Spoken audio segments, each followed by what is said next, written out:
In last week's video, we talked about structure. Today, let's talk about harmony. Harmony, as far as music theory goes, is pretty dense. There are a lot of different ways that composers have formulated rules or different ways to generate music with harmony in mind. But these are just fabricated ways to make music. It's not like you have to specifically abide by 18th century harmony or any, form of harmony for that matter. Having an understanding of timbre in instruments will help you to determine what will be appropriate for your music. However, this isn't to say that you can't use instruments that are not traditionally used in a song, because it's always fun to throw a listener off, but I think that there is a level of continuity that you want, and if you are playing music, people are always going to have an expectation, and people are always going to eventually put your band or your music into some sort of category, subcategory, what have you.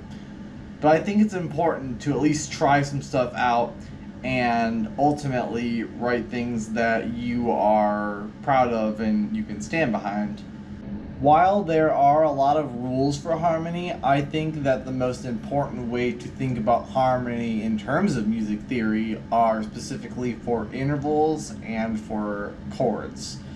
So if you can kind of understand how to dissect the relationship between these notes and just understand how they sound and figure out what's appropriate based on what you already have going on in the music, whether it be a counter melody, just straight up accompaniment, or even percussive, you can definitely have any of those things be elements in your music. I think experimenting with different things is important, but I think that understanding relationships between the notes without even necessarily knowing the note names is important. Like, if you can hear what a major third is right off the bat, and you can be like, hey, can you play me a major third to another person? That's a universal thing. Like, a saxophone player would be able to understand that, a clarinet player, a piano player. These are all universal things, and I think that understanding that is really important, because then you don't have to think about, oh man, what are the notes in this chord. You can just be like, oh well, it's a major third stacked on top of a minor seventh or something, while knowing how to identify chords is equally important. I think that this is a good shortcut in a way, because all you need to do is sort of learn your intervals, train your ear to identify these intervals, and then once you have the ones that are within one octave, you can branch out into the more advanced intervals that encapsulate outside of the octave, because those are called compound intervals.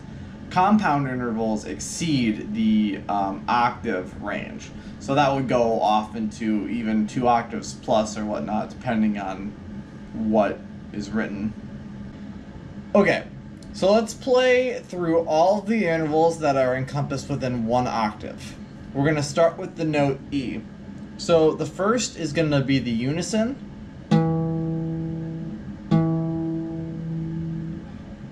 Minor second.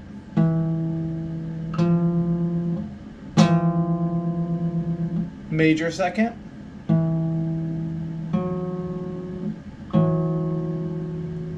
Minor third.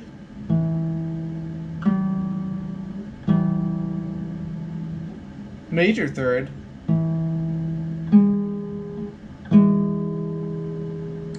Perfect fourth.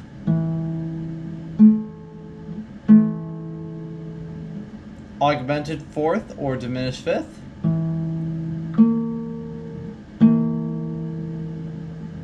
Perfect fifth.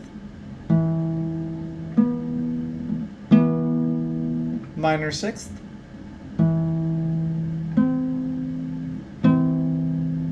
Major sixth.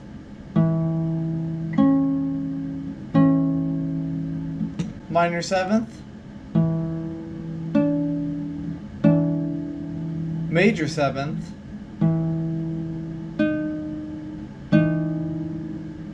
and the octave.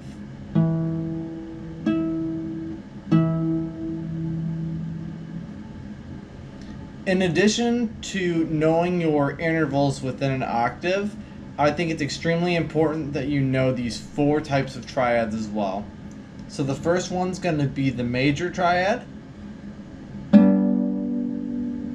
It's characterized as being major because it has a major third within it.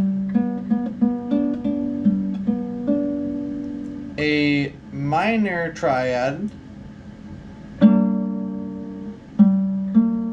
characterized by its minor third.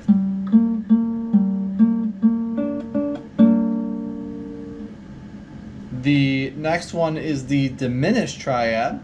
So essentially this is a minor triad with a flat fifth, or you could also think of it as 2 minor triads stacked on top of each other.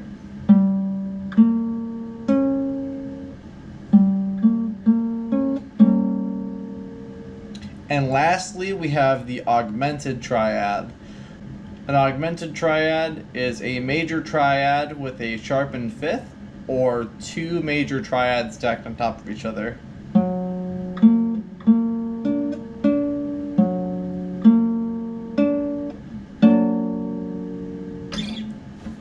So I think the most important thing to get away from designing harmony is to use your ear and really try to complement what you've written. And if you're starting with your rhythm part, write something that you know that you can write a lead part over. If you write a riff that is really just not able to have a melody over it, you're probably not going to be having a melody over that riff. And if you do end up putting one in, it might just sound, just a little bit not right. And it might sound like you forced it in there. Now, I think that learning a little bit of basic music theory for any musician is beneficial. And I don't think that that means that you have to go crazy with it. And I think that you should just learn a basic level of music theory. Things like counting, things like basic harmony, things like that. And it will just tremendously help you when you're trying to write music. Harmony is a subject that just has so much going on where you kind of need to study it a lot to truly understand its inner workings. But I think if you learn your intervals, it will give you a tremendous understanding of harmony on a very, very basic level. And, once you get comfortable enough to expand past an octave, it'll give you an even greater feeling and a better palette for your ear and whatnot when you're writing. Music theory as a subject has a lot of information on harmony and a lot of different rules and whatnot about how you can potentially formulate your harmonic structures or your harmonic progressions. However, I kind of want you to throw that out the door and just kind of go for it. And if you know your intervals and you know your basic chords, then I think that you have all the tools that you need to start writing your own music. Everywhere I go, all I see is you. And I hope The poet don't know. It's going down. third time.